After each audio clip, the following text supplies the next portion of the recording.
Okay, so I am documenting my creation of my miniature D&D board.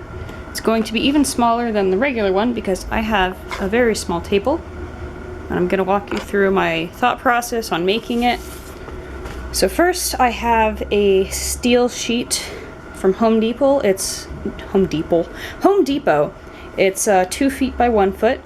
And if we flip it over, this is just a little, I think it is originally meant to go in shelves and stuff to like raise up a little bit, so you have like 2 shelves on one.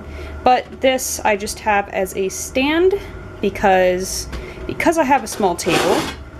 I want to be able to utilize the space under the board, so if people have like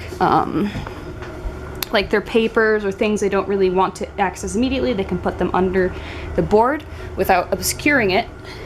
And then for my terrain, I am using paper.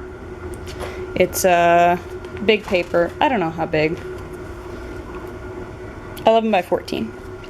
11 by 14 inches, and I have used contact cement to glue some of this weird ribbon I found at some point at a craft store to glue it to this paper. So now I have a grassy terrain that is magnetic, and if I put a magnet on it, there we go. It sticks really nice. You can just slide it around and it stays there.